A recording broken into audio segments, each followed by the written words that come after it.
Welcome to Taking the Higher Road, a special show dedicated to the trucking industry, primarily around the confluence of recruiting, retention, and compliance. In the fifth year as the host of this show, I bring over 2 decades of industry experience, both on the carrier side as well as the vendor side. And throughout the year, I interview industry experts and thought leaders who bring their insight to the driver lifecycle as we discuss the industry's greatest challenges. I always appreciate your feedback, good or bad. Don't forget to leave a rating and a review. I'd also like to thank and highlight the show's valuable sponsors. Their dedication and commitment to the industry and to the show is greatly appreciated. If you're interested in being a sponsor of the show or joining me for an interview, please email Jeremy at takingthehigherroad.com. This week, I'm honored to be joined by an industry friend and ally whose focus is all around ensuring that we mitigate risk and are as safe as possible, Gurdon Blackwell, Chief Revenue Officer with Asurint Background Screening Solutions. Thank you so much for joining me, Gurdon.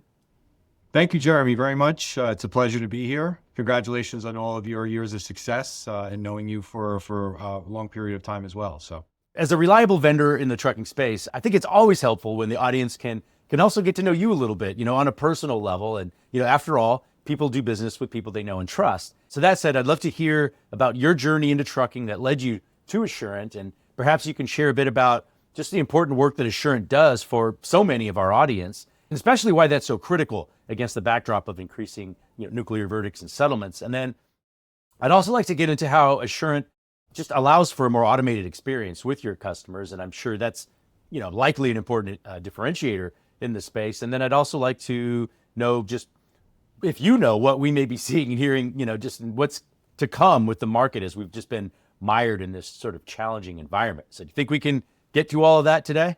I'm pretty sure we can cover it all, Jeremy. Absolutely. One of my favorite ways to kick off an episode is to ask my guests about a favorite book or books that they'd recommend to the audience. So do you have a specific book that's been particularly impactful that you can share with the audience? I am an avid reader. Probably this is going to be a little unique, but one of my favorite books that I've ever read is a book called Shibumi. So if you look that up, it's actually a very interesting book. The Alienist is also, by Club Carr, is also one of my favorites as well. I thought that was a very interesting story. Many in my organization that are also avid readers as well, we actually have a Slack channel called Book Club, where we make recommendations to one another on different genres of books that we're all reading. And then we actually pick a book once a month to, have a small amount of time together to kind of go over the book, everybody's thoughts, insights on what they just read. We recently just finished Shoe Dog, the Phil Knight story. And I think next month we are going to review Revenge of the Tipping Point. That's a new book by Malcolm Gladwell. So those are a couple of things that are in front of us, today. So listen, it's always good to absorb, to learn and to read up on not only things in your industry or your expertise, but also for fun as well. I think that's really unique. I don't talk to many guests who have this sort of, a book club Slack channel. I think that says a lot to the company, to the culture that's being promoted. So kudos to you and to Asurint. And for those of you listening, if that's not something that you're doing, but think that it could be, I would encourage you to embrace that. I think that's a great idea. So thank you for that. Sure. Feel free to steal the idea. If I can add any value today and that's it, then hopefully you can run with it, but all good. Let's learn a little bit about Gurdon. How did your path lead you to the trucking industry and your role at Asurint?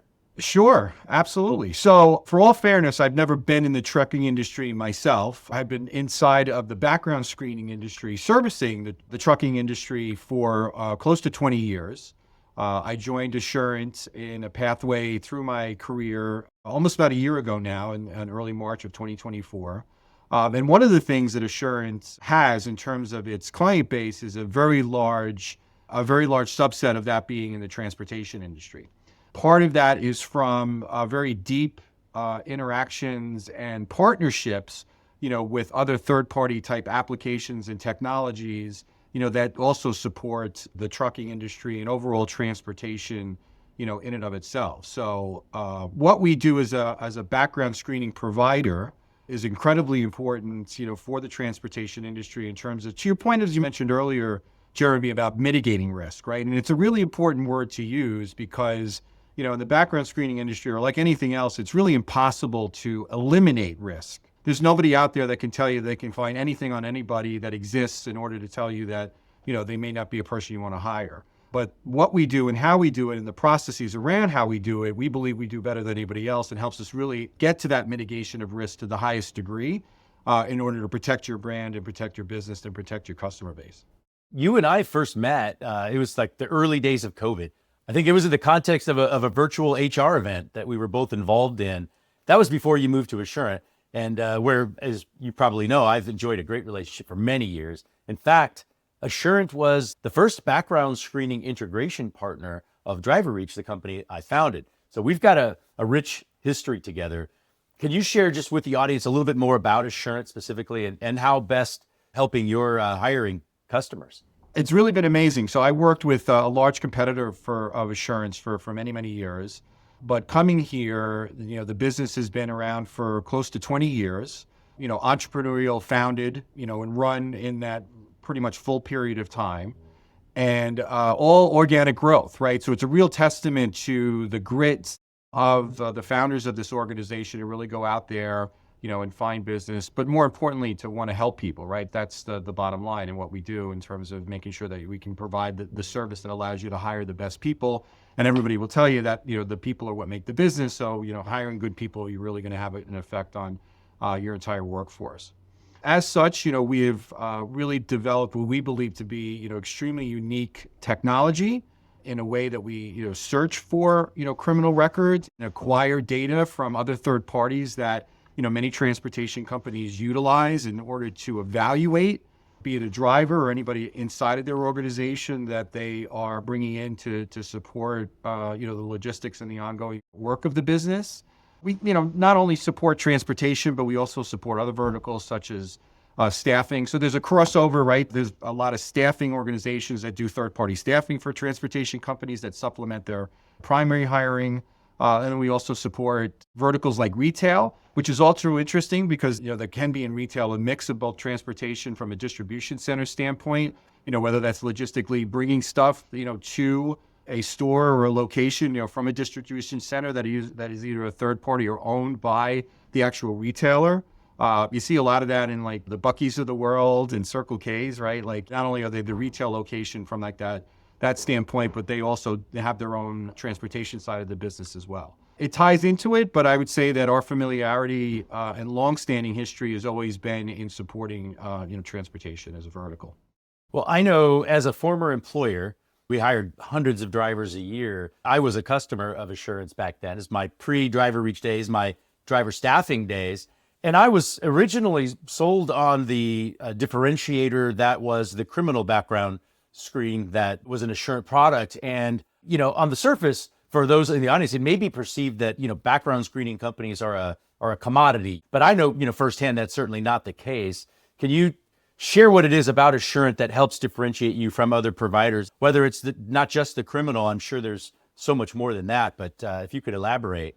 I'd be happy to, and it's a really important point that you bring up, and I can literally probably talk for hours about the differentiators and what you know or don't know, but we totally get it, right? We know in terms of not being in this business and ultimately thinking, and you're absolutely right, we are commoditized as an industry, right? So it is definitely, trying to put out there what are the differentiators and really more helping to educate people, right, around what a good background check is, what a great background check is, and what it takes to be able to produce one. There's a common misnomer that, a national criminal background check, right, which people call things, will cover everything and anything, right? There are 50 states in the union. There are approximately 3,400 counties in those 50 states. There are 96 federal districts, and not a single one of them report into a direct repository, not even to the FBI.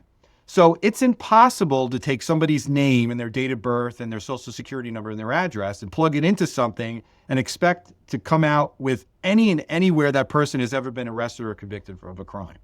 So that's one, again, misconception in the marketplace when people will tell you, hey, yeah, I have a national criminal check that you can utilize and it's really cheap. That's not worth your time or your effort or your money. But ultimately, that's what other organizations, for better or for worse, either are the only things that they have the ability to be able to produce or sell because it's really a national database that you purchase, right, and kind of resell, right, versus what we have done as an organization, which is the critical part of a background check, which is really going to the primary source, right? Going directly to that county jurisdiction and or that federal district and or that state repository to search in real time that individual's, again, demographic and person identifiable information to see if something exists inside of that specific location. Now, again, the location is really, really critical, right? Because, ultimately, much like driving insurance, like the majority of insurance claims, for motor vehicle accidents probably happen within a 10 or 15 mile radius of where you live, right? That's because you're just driving around pretty much all the time, where you live. Same thing with a background check and the same thing with a criminal check, right? That's going to happen primarily around where you reside. Now, can I have lived in Florida 5 years ago and have moved to New York and did something in Florida?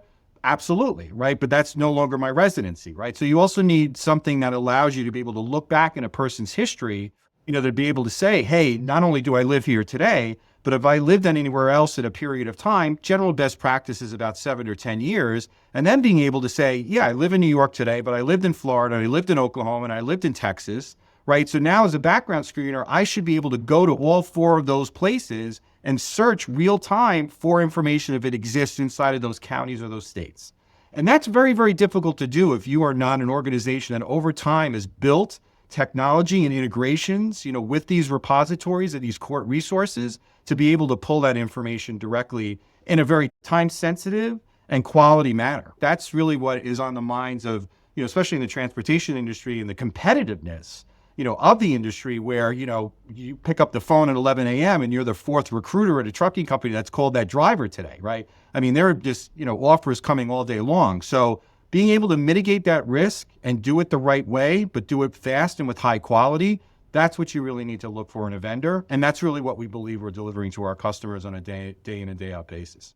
So that's a far more comprehensive report, obviously, versus the nomenclature that you referenced earlier, the national background screen, and everybody thinks, oh, well, sure, that's probably all encompassing if that's national. Right. It's like saying vegetable oil. It's right. That's exactly right. Absolutely.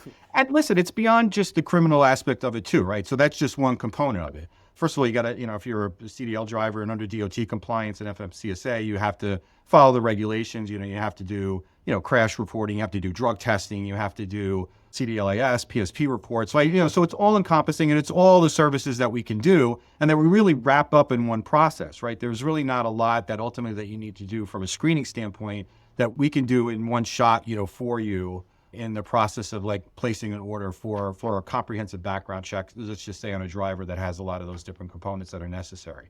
But I'll give you an example. So we had a customer that came to us a number of months ago and basically said, listen, again, I have a lot of competition. There are 4 or 5 people calling a driver for a job. There are 4 or 5 competitors that are calling my customers to say, hey, are you happy with what you have? And one positioned it in a way, in that same way, that they said, hey, you know what? We can give you this for this amount of money, which when they compared it to what they were paying us, they came to us and said, hey, you know what? We're getting quoted something that's like this inexpensive, right? What can you do for us?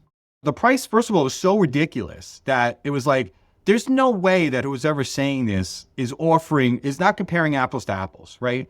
So it really behooved us to really talk to the customer and educate the customer and really say to them, hey, listen, you know what? There's just no way we believe that what they're telling you they're going to do for that price is exactly what you're doing with us today. And, long story short, ultimately, we gave them some guidance to say, tell them, will they get this? Will they do this? Will they go here based upon this?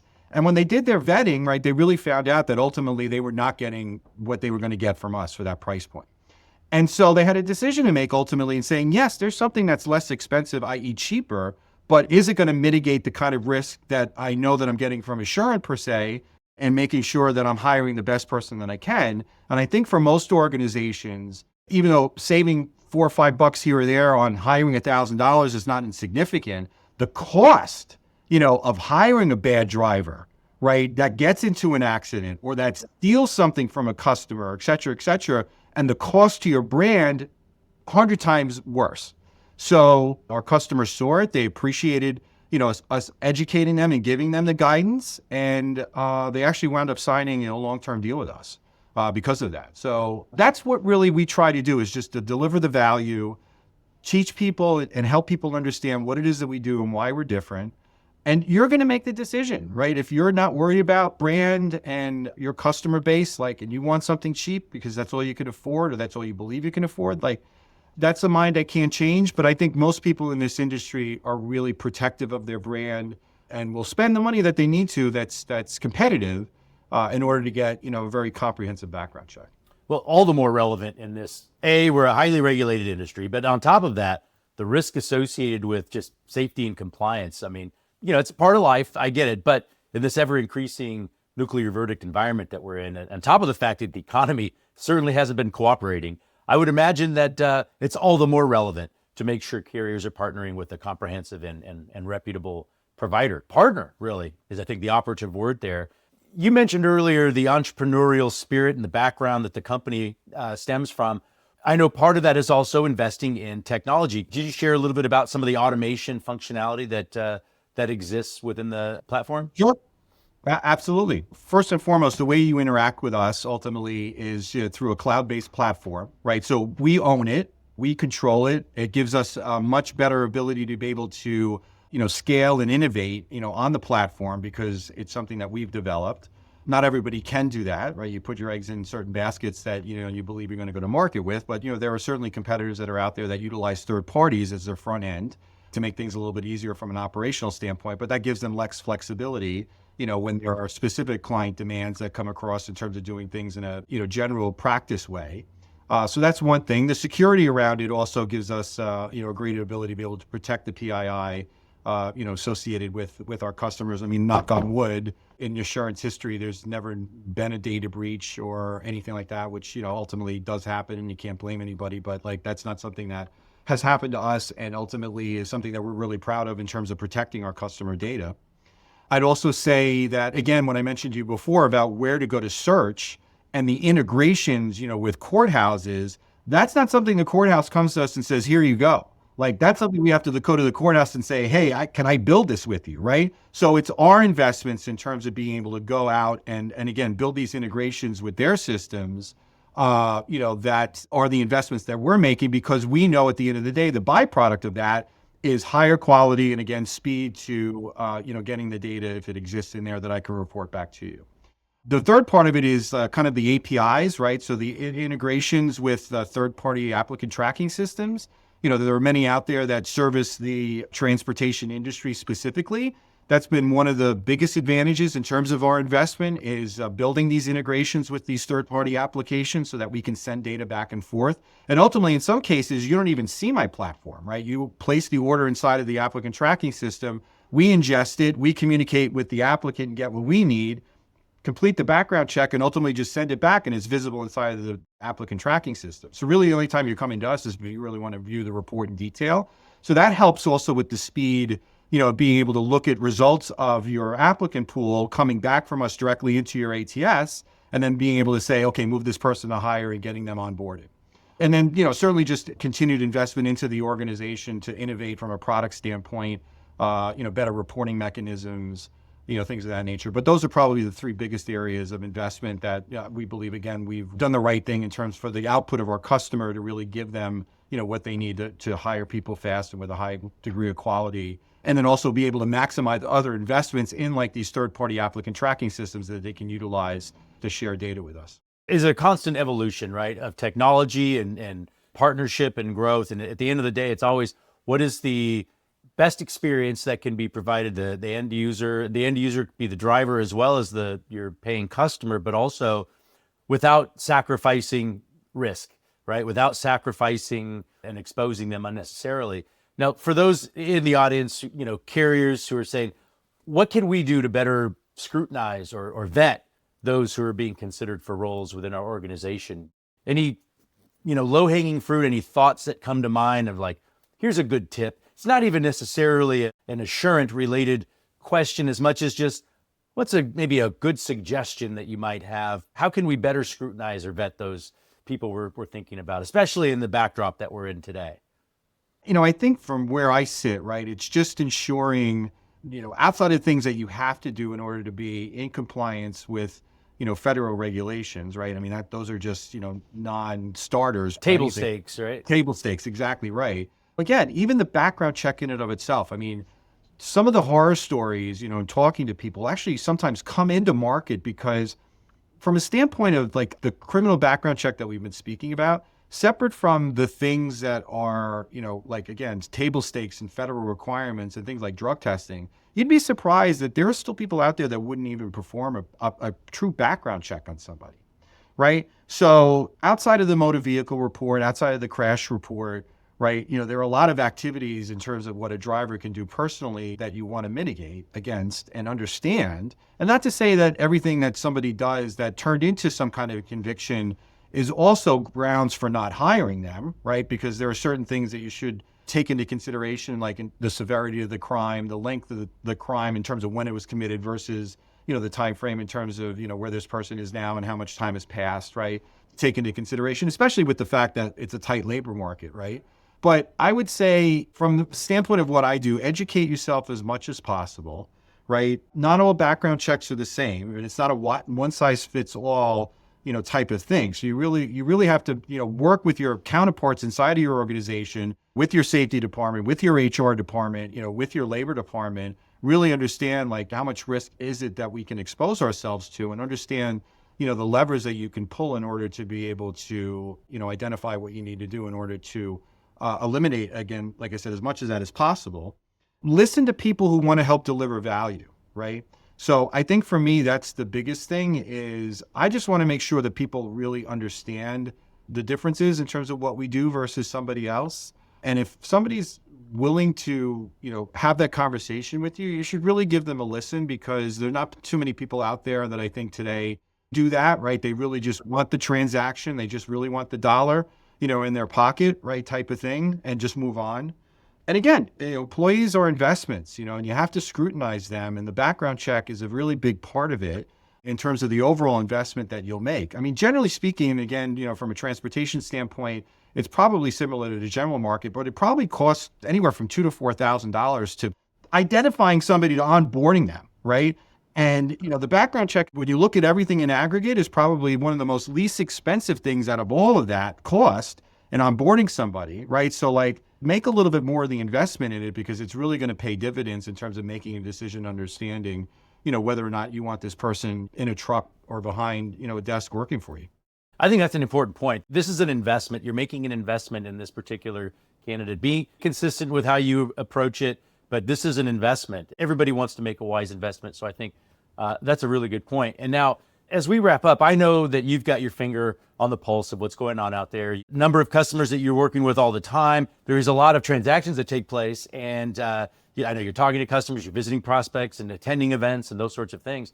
What are you seeing and hearing as far as like, given what we've been enduring the past 2.5 years, any sense of improvement? What do you think? I think people are not ready to jump out the window as much as they were, a number of years ago.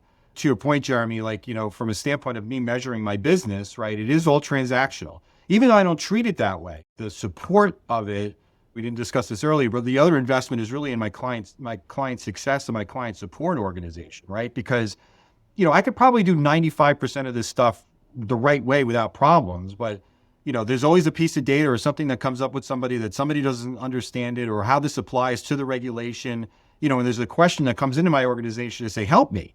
And you also have to be, very astute in terms of having the right subject matter expertise inside of the organization, that talks the language, right? To be able to say, hey, listen, I know what this means and what this ultimately will help you against the regulation in terms of this result. Let us walk through it, right?